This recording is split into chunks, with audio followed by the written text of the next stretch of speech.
নমস্কার বন্ধুরা, ভৌতিক রহস্য চ্যানেলে তোমাদের সবাইকে স্বাগত। আজকে আমি একটা নতুন গল্প নিয়ে এসেছি। গল্পটি তোমাদের পড়ে শোনাই। আর প্রথমেই বলি, গল্পটি বিভূতিভূষণ বন্দ্যোপাধ্যায়ের রচিত পরিহাস। তাহলে চলো গল্পটি এবার শুরু করি। অনেক বছর ব্যবধানে মানব জীবনে যে নাটক অভিনীত হয়, যে সূক্ষ্ম আবেদনের সৃষ্টি করে, এ গল্পটি তারই গল্প। রামতারক বন্দ্যোপাধ্যায় যখন মারা যান 1265 সালে, তখন তার সম্পত্তি বেশ ভালোই ছিল কুড়ুলগাছিতে। রামতারক বন্দ্যোপাধ্যায়ের স্ত্রী পুত্র ছিল না। তিনি তার সম্পত্তি ছোট ভাই রামগতিকে দিয়ে গেলেন।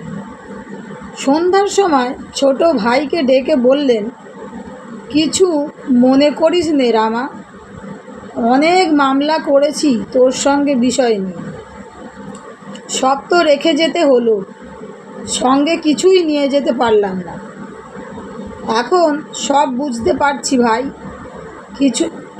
কিছু না, নকলের জন্যে আসল হারিয়ে বসে আছে।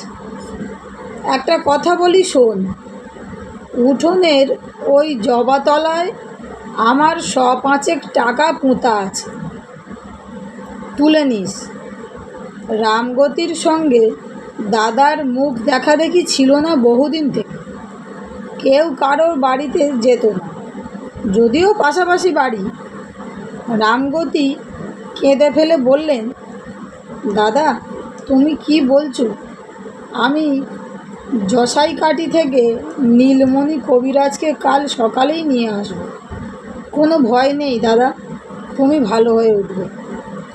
রামতারক ম্লান হেসে বললেন, হ্যাঁ, এদিকে আয়, আশীর্বাদ করি। নীলমণি কবিরাজকে আর আনতে হয়নি। শেষ রাতের টাল আর সামলে ওঠেনি বৃদ্ধ রামতারক। দাদার শ্রাদ্ধ শান্তি রামগতি পল্লীগ্রামের হিসেবে ভালোভাবেই করলেন।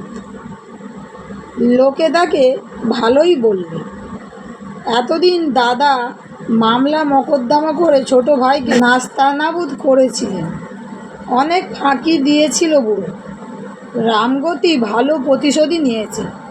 শ্রাদ্ধ শান্তি চুকে যাওয়ার পরে একদিন রামগতি তার চাকর হারাধনকে ডেকে বললেন, হারাধন, একটা কোদাল নিয়ে চল তো আমার সঙ্গে দাদার বাড়ি। কেন গো ছোটবাবু, কী হবে কোদাল? চল না বলছি। দাদার বাড়ির উঠোনে পৌঁছে হারাধনকে বললেন, এই জবা গাছের তলায় খোঁড় দিকি ভালো করে। কেন? দাদা বলে গিয়েছিল টাকা পোঁতা আছে ওর তলায়। তুমিও যেমন পাগল, টাকা পুঁতে রেখে গিয়েছে তোমার জন্যই। তুই খোঁড় দিকি ভালো করে, বকিস নে।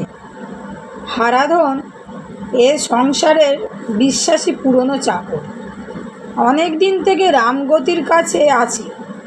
মনিবের ওপর অনেক সময় সে হুকুম চালায়। ভালো মানুষ রামগতি হাসি মুখে সহ করে। অনেকক্ষণ ধরে খোঁড়া হলো, কিছুই পাওয়া গেল না।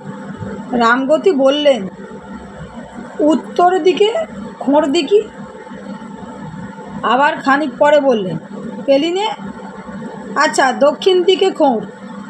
6 ঘন্টা খোঁড়াখুঁড়ির পরেও কিছু পাওয়া গেল না। রামগতি এই টাকার ওপর নির্ভর করে দাদার শ্রাদ্ধে কিছু বেশি খরচ করে ফেলেছিলেন। হারাধন বললেন, তখনই বললাম ছোটবাবু, ও বড়বাবুর আর খেয়ে দেয়ে কাম নাই, আপনার জন্যই টাকা পুঁতে রেখে যান। তাই তো বললে যে দাদা মৃত্যুর কিছু আগে।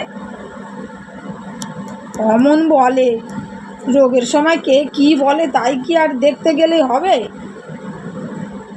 এই ঘটনার কিছুদিন পরে রামগতির মৃত্যু হলো। রামগতির একমাত্র শিশু পুত্রের বয়স তখন মাত্র 5 বছর। রামগতির বিধবা পত্নী ছেলেটিকে নিয়ে চুয়াডাঙ্গায় তার বাপের বাড়ি চলে গেল।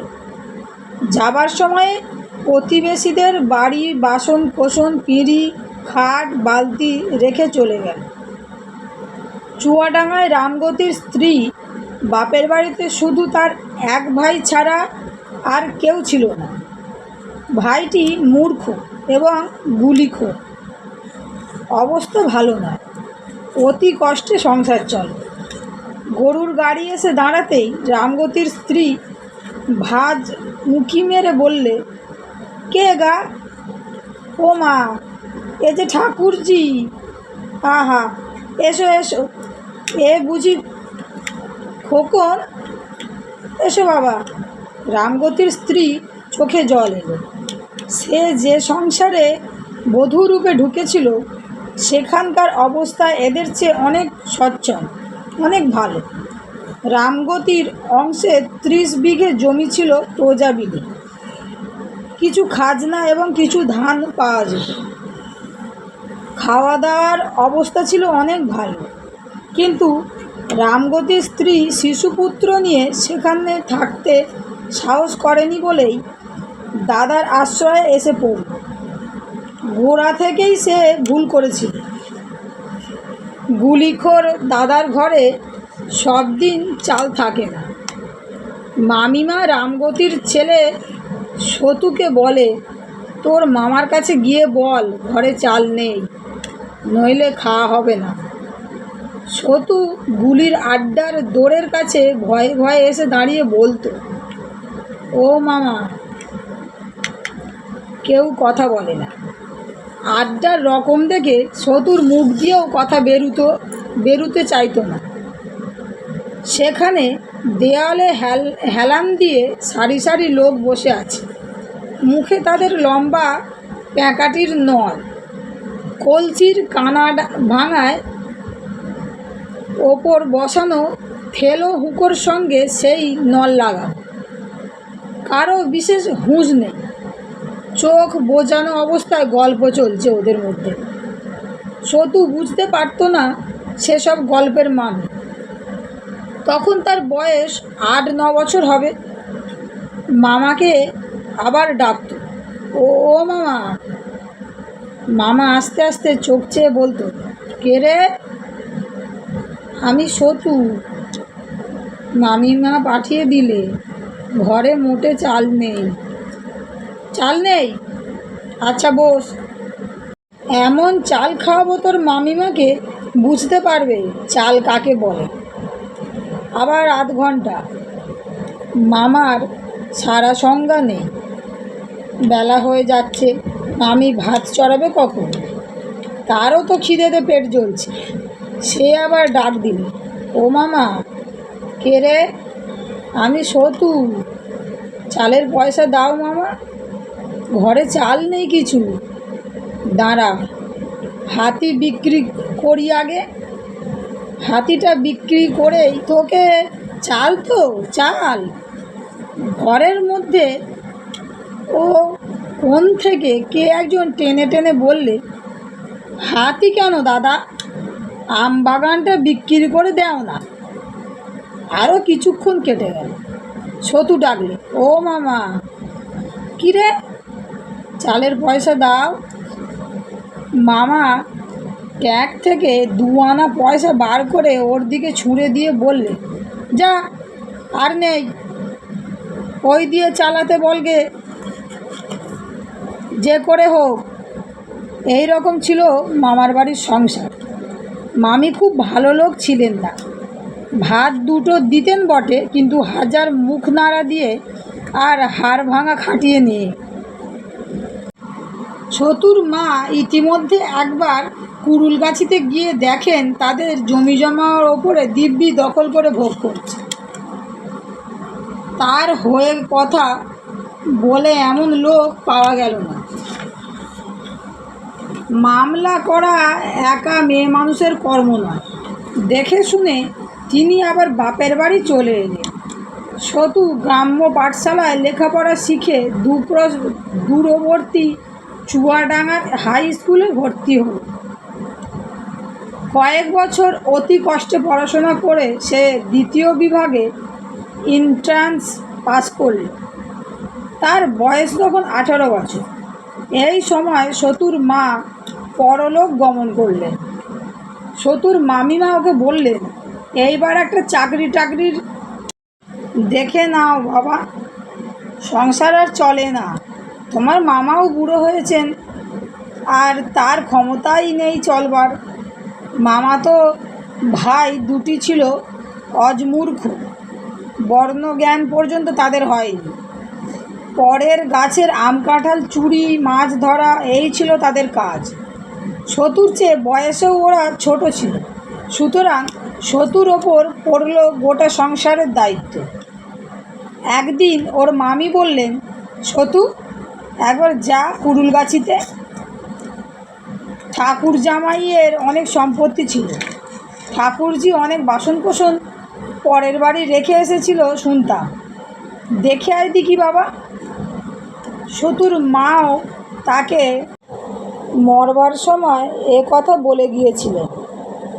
বলেছিলেন, অমুক অমুকের বাড়ি বাসন আছে, রূপোর খাড়ু আছে।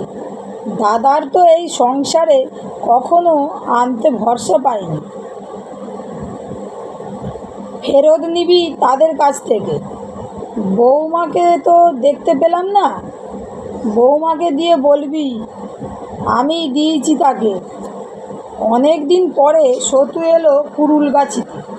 5 বছর বয়সে এখান থেকে চলে গিয়েছিল সে কথা কিছুই মনে নেই।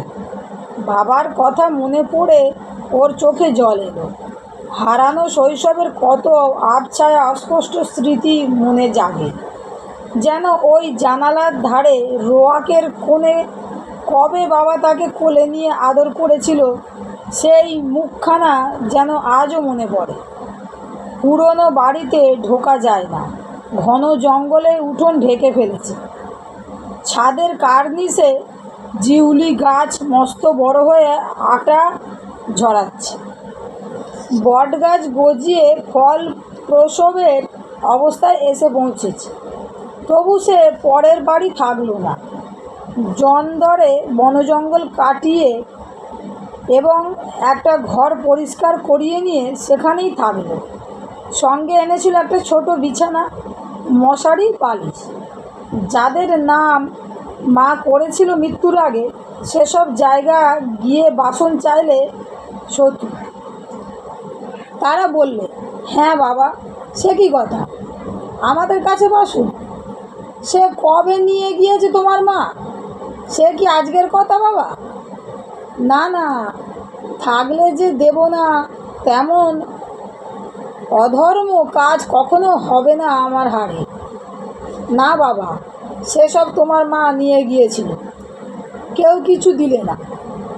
অথচ তাদের অবস্থা ভালো, কোঠা বাড়ি, 2-1 জনের দোতলা বাড়ি। সবাই হাসি মুখে মিষ্টি কথায় ফাঁকি দিলে ওকে। 2টো বাঁশঝাড় গ্রামের শ্যাম চক্রবর্তী দিব্যি ভোগ দখল করছেন খবর পেয়ে। সেখানে যেতে বৃদ্ধ শ্যাম চক্রবর্তী হেসে বললেন, এসো বাবা এসো। ও বাঁশঝাড় আমরাই সীমা ছাড়া হয়ে পড়েছিল বলে তোমার বাবার সঙ্গে গোলমাল হয় ওই নিয়ে। গাঁয়ের 5 জনকে জিজ্ঞেস করে দেখো, ও আমার পৈতৃক আমলের বাঁশঝাড়। মিটে গেল। সতু ছেলে মানুষ, বিষয় সম্পত্তির কী বা বোঝে, কী বা জানে। ছেলে মানুষ পেয়ে সবাই ফাঁকি দিল। কেবল মুড়োর পাড়ার জীবন ডাক্তারদের বাড়ি ও সত্যিকারের স্নেহ পেলে খানিকটা। জীবন ডাক্তারের স্ত্রী ওকে বললেন, তুই তখন এতটুকু এখানে আসতিস, তাল শ্বাস দিতাম হাতে, খেতিস বসে বসে। আহা, তোর মার তো আর মরবার বয়স হয়নি, অল্প বয়সে মারা গেল। অল্প ভুগি লোক, বস 2টো মুড়ি খা।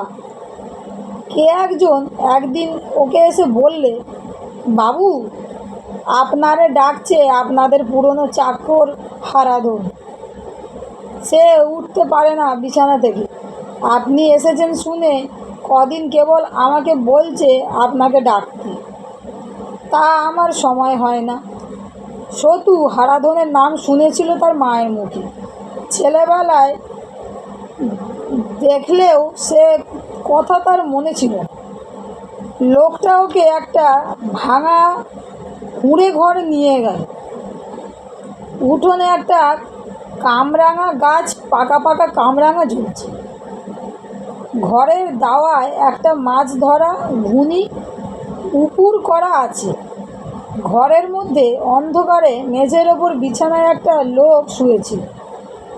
সতু ঘরে ঢুকতে লোকটা বিছানায় উঠে বসবার চেষ্টা করল। মুখের দিকে চোখ চেয়ে বললে, কে খোকন? আমার খোকন সোনা, আয় কাছে আয়, ভালো করে দেখি, কোলে পিঠে মানুষ করেছি রে তোকে। লোকটা হাউ হাউ করে কেঁদে উঠল। সতু তো অবাক, চুপ করেই রইল সে। লোকটা বললে, বাবা, তোমারে ডেকেছি কেন বলি। আমি মহা পাপ করেছিলাম, তোমার কাছে সেটা বলি। আমার সব গায়ে ঘা হয়েছে, তার ওপর জ্বর, খেতে পাইনি, কেউ একটু জল মুখে দেবার লোক নেই। তোমার জ্যাঠামশাই মরবার সময় তোমার বাবারে বলে তাদের উঠোনে জবাতলায় 500 টাকা পোঁতা আছে। আমারে সে টাকা তুলতে বলে তোমার বাবা। আমি মাটি খুঁড়ে দেখলাম একটা পেতলের বগনোর কানা দেখা যাচ্ছে। আমি তার ওপর অমনি মাটি চাপা দিয়ে ফেললাম। কুবুদ্ধি চাপলো মাথায়।